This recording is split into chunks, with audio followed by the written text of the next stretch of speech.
How is it that one becomes a more tolerant person when it comes to failure? Failure is certain in life. It's that obstacle that we all face, that we all go through, and that we all dread going through. But how do we become more tolerant of failure? How do we look past failure, and how do we approach failure as a stepping stone rather than a barrier? In this video, I'm going to be teaching you 3 methods that you can use to become a more tolerant person, especially when it comes to failure. If you enjoy content like this, you know exactly what to do. You'd be doing me an immense favor by smashing the subscribe button, turning on the post notifications bell so that we can grow our family as much as possible. We aren't a YouTube channel here at Goals&Growth. We are a family. I don't have friends. I got family. We're one unit, and the more we can grow, the better for all of us. Ladies and gentlemen, let's grow together. Let's go.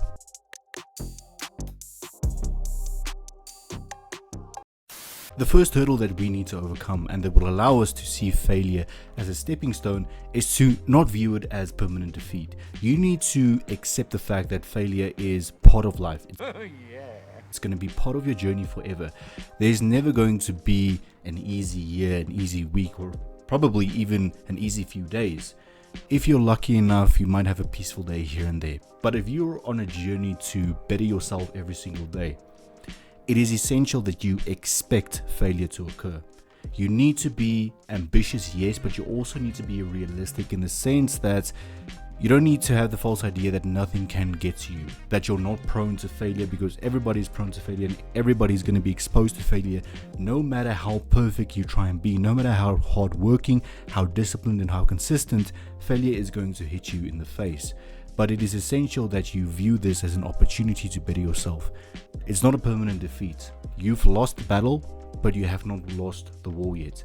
If you can attain this mindset, it will make you more tolerant for the next failure. The next failure will come your way and you will handle it with due diligence because you know how it feels now. And you can work on improving yourself to prevent yourself being affected by that failure as much as it did the previous time. Ladies and gentlemen, I always preach perseverance and I always preach resilience when you're trying to improve yourself. It's not going to be an easy journey. There's going to be a lot of obstacles, but if we view each of those obstacles not as a permanent defeat, but as a stepping stone, we cannot fail. Second of all, we can become more tolerant of failure if we stop overthinking it. As I said in the first section, failure is an inevitable part of life. So there's no use in debating when it's going to occur. There's no use in debating what type of failure you're going to experience because it is going to come your way.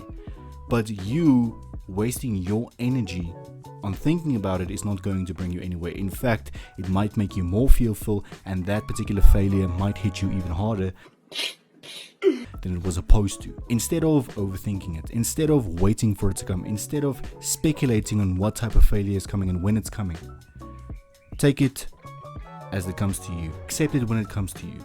Accept it when it arrives and handle it when it arrives. There's no use in you wasting your time and energy that you could be putting into bettering yourself, into working towards those goals. There's no use in wasting that time in thinking about your next failure, because that's the wrong mindset to have. You need to have the mindset of, okay, you know what?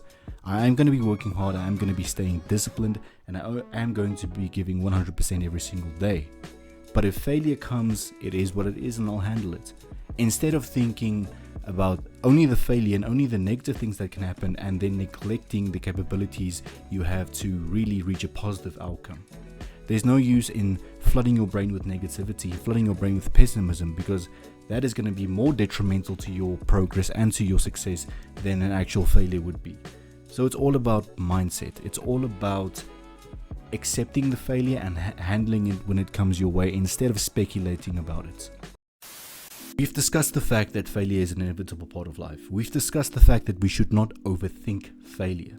Now, to conclude, I want to tell you that we need to analyze our failure. Once it arrives and once we've experienced the failure, we tend to get down on the dumps, we tend to be very negative, and we tend to stagnate because we're afraid to take that next step because we might fall off again. That is not the right approach to take. What's worked for me in the past is accepting the failure. Yes, obviously I'm going to be disappointed. Obviously I'm going to be sad and I'm going to be angry. But after all those emotions have passed, analyze that failure. Analyze what went wrong. What could you have done better? What could you have done differently? What could you have just changed in your overall approach to prevent this from happening? If we really take the time to meticulously analyze this failure, and sometimes you'd find that you are not the problem. You didn't cause the failure, it just happened. It's one of those things that is outside of your control, and in that case, you do not waste energy on it. You only focus on what Stephen R. Covey calls your circle of influence. You only focus on the things that you can control. You only put energy into the things you can control other than the things you can't. Because the things you can't control, doesn't matter if you spend 1 or 2 hours wondering and analyzing it, it's not going to change because it's outside of your control. So focus on your so-called circle of influence. Analyze the failure, and if the failure was not your fault, if it was just a matter of external circumstances causing it, don't worry about it. It just happened. But if you did something wrong, if you've made mistakes that you could have prevented, that is the ideal opportunity to analyze that failure and to learn from that failure. Ladies and gentlemen, this is a general outline. It doesn't matter if you're talking about business failures, it doesn't matter if you're talking about failures in your self-improvement journey. Each type of failure I found can be handled by these 3 steps. If you found value, I'd like to encourage you to smash that like button, turn on the post notifications bell, and most importantly, share the videos with friends and family, because the more people we can reach and the more people we can help with their self-improvement journeys, the better. Thank you so much for your viewership, and I'll see you in the next video.